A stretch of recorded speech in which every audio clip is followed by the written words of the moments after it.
In the early summer of 1944, in the fields of Normandy, France, American infantrymen discovered that the war they had trained for was not the war they were now fighting. The beaches had been taken, the cliffs had been climbed.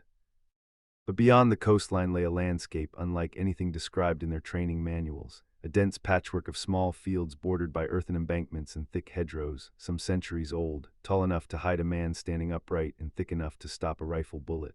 The French called this terrain bocage. American soldiers simply called it hell. Within this maze of green walls, an enemy waited that could not easily be seen and could not easily be found. German snipers, embedded in the hedgerows with camouflage, patience, and superior fields of fire, began inflicting a slow, grinding toll on American units advancing through the bocage. A single shot would ring out, a soldier would fall. And by the time his comrades turned to locate the source, the shooter was gone, or worse, still hidden, waiting for the next man to expose himself in the search.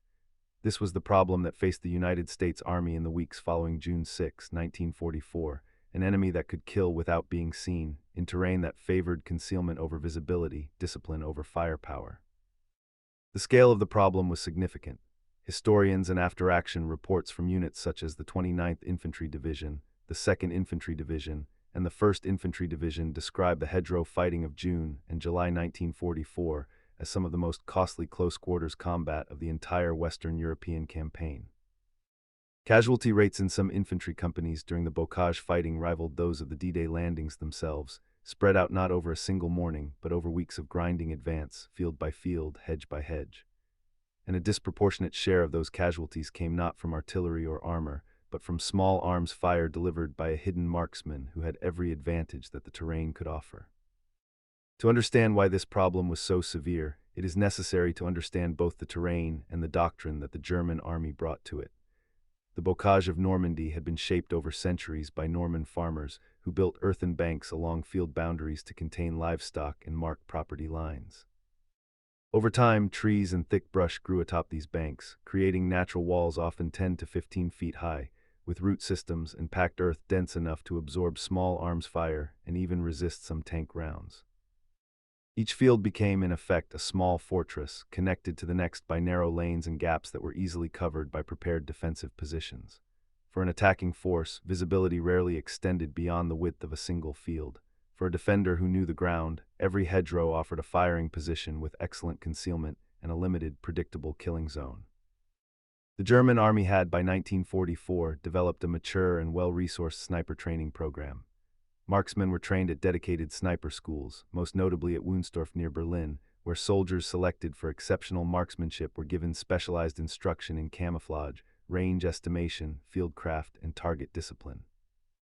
Many German snipers in Normandy were equipped with the Mauser Karabiner 98K rifle fitted with the ZF-41 telescopic sight, a lower magnification scope designed less for extreme long-range precision and more for accurate fire out to a few hundred meters, exactly the engagement distances typical of hedgerow combat.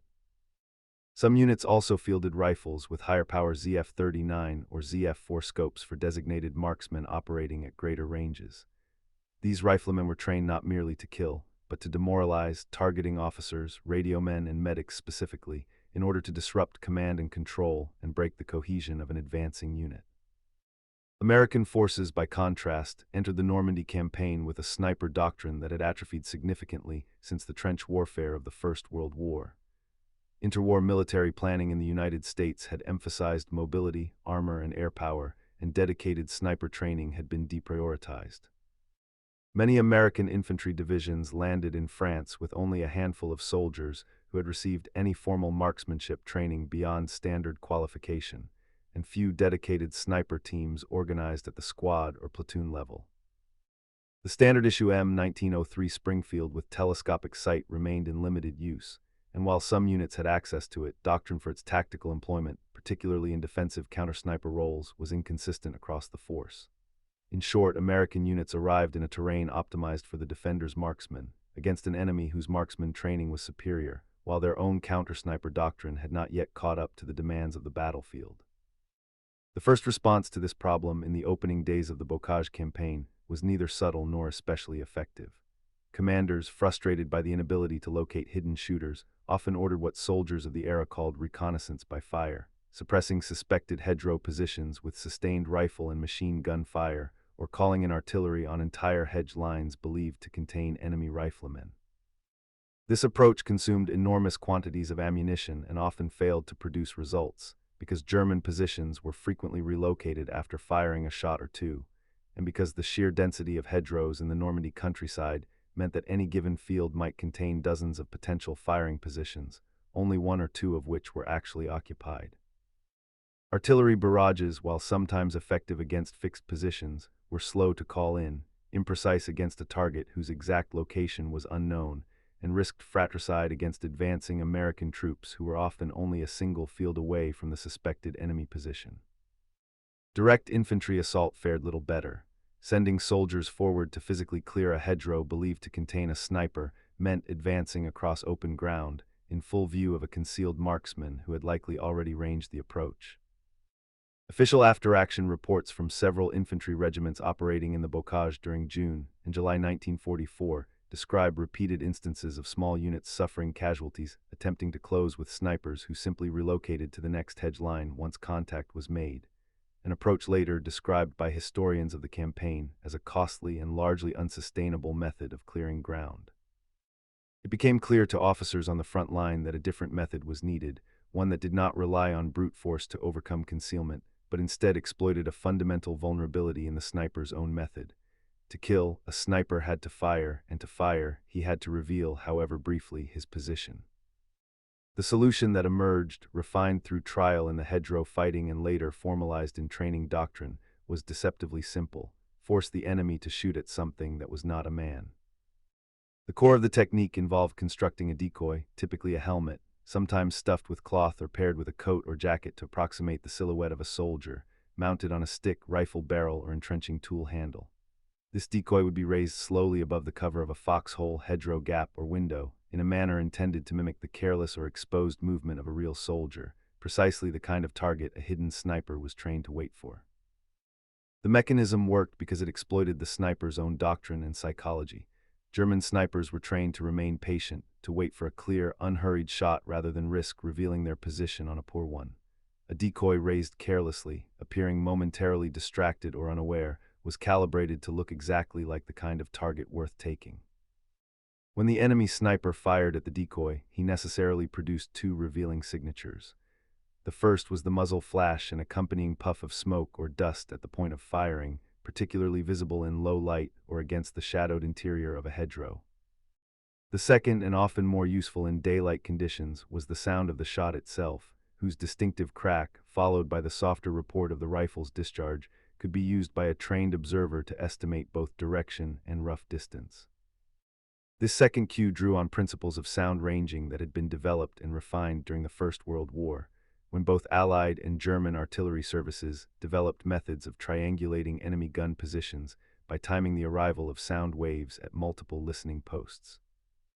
While Second World War infantry rarely had access to the sophisticated acoustic equipment used by dedicated artillery sound-ranging sections, the underlying principle that a fixed observer with a known reference point could estimate a firing position from muzzle report alone was well understood and taught in period infantry training. Critically, the decoy trick was rarely used in isolation. Its effectiveness depended on a second soldier, a designated observer, positioned some distance away from the decoy operator, watching the suspected hedgerow or tree line through binoculars or the sights of his own weapon. When the German sniper fired at the decoy, the observer, who was not the apparent target and therefore under no immediate threat, had a critical window of time, often only a second or two, to spot the muzzle flash or telltale movement of foliage before the enemy marksman had a chance to reposition. This paired arrangement, one soldier as bait, one soldier as spotter, mirrors the same principle later formalized in modern sniper doctrine as the shooter-spotter team, though in this earlier and more improvised form, it was frequently executed by ordinary riflemen rather than trained snipers. Once the observer identified the suspected position, several courses of action were available depending on the tactical situation. In some cases, a Browning automatic rifle gunner or a squad's own sniper would immediately place suppressive or aimed fire on the identified hedge section.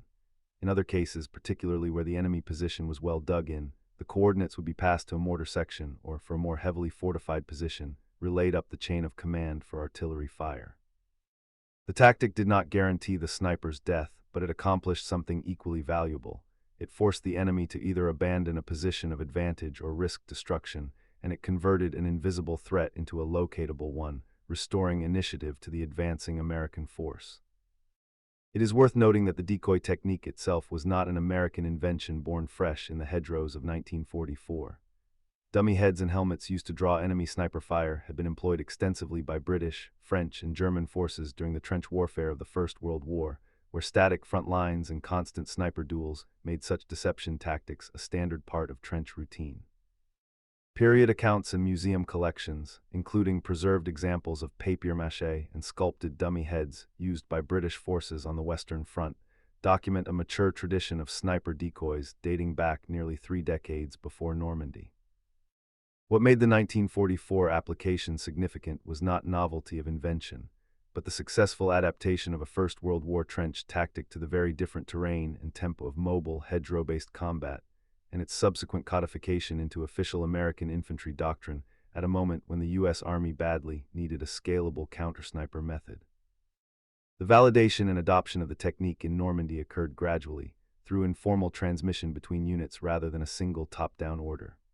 Veteran non-commissioned officers, some of whom had studied earlier trench warfare accounts or had been trained by instructors familiar with First World War sniper countermeasures, began teaching the decoy and spot method to squads as impractical, low-cost solution to a battlefield problem that official doctrine had not yet fully addressed. As the technique proved its value in reducing casualties and successfully locating enemy positions during the Bocage fighting of June and July 1944, it began to appear in updated training material. The U.S.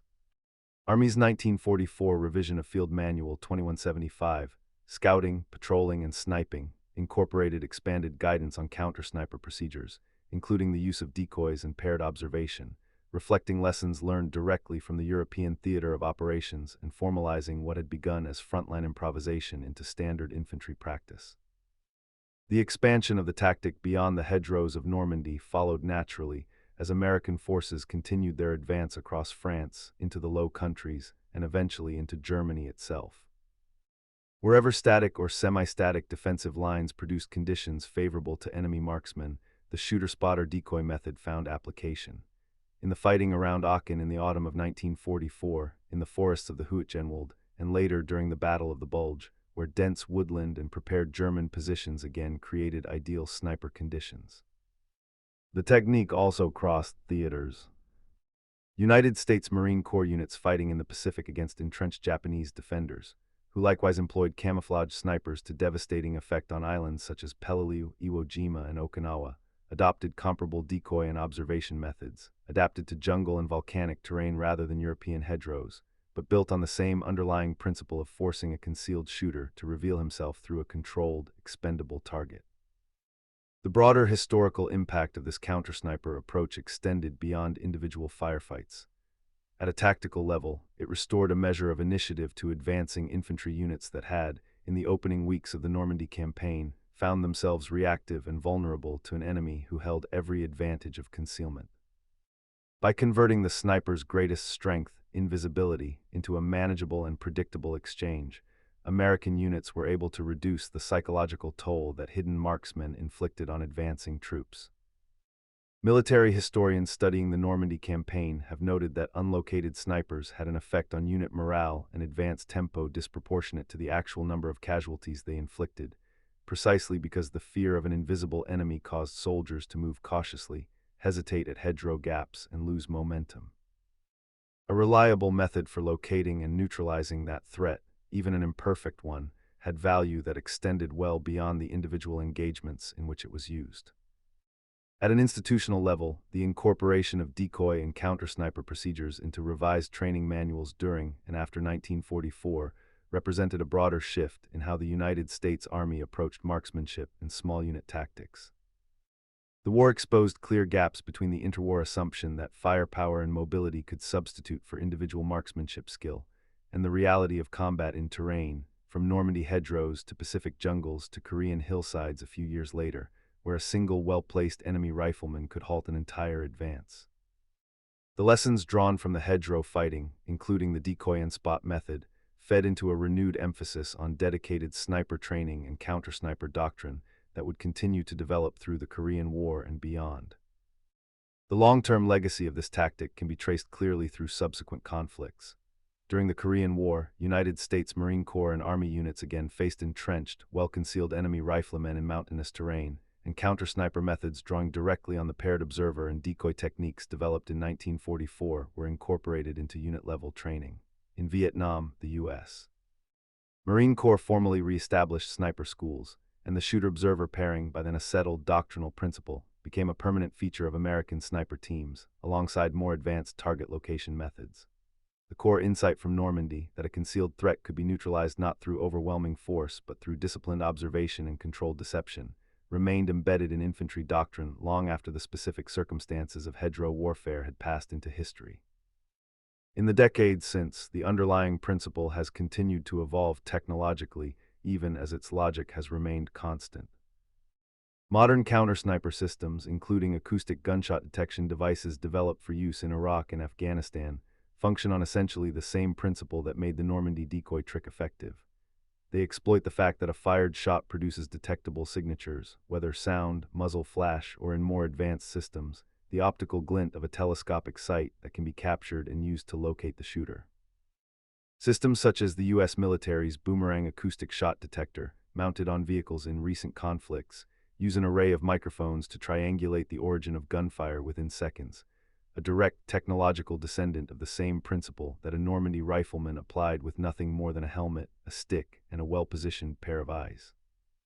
Returning to the fields of Normandy in the summer of 1944, the problem that confronted American infantry was, at its core, a problem of information. An enemy that could see without being seen, that could kill without exposing himself to return fire.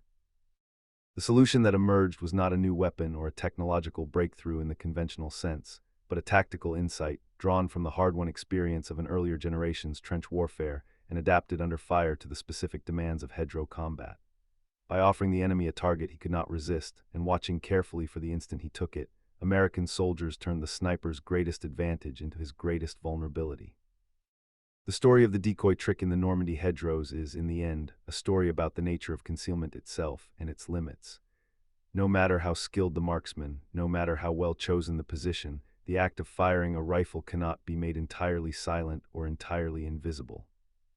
It leaves a trace, a flash, a sound, a shift in the leaves, and it was in the disciplined exploitation of that unavoidable trace that ordinary infantrymen, far from any specialized training school, found a way to turn the tide against an enemy that had, for a time, made the fields of France a killing ground for the unseen.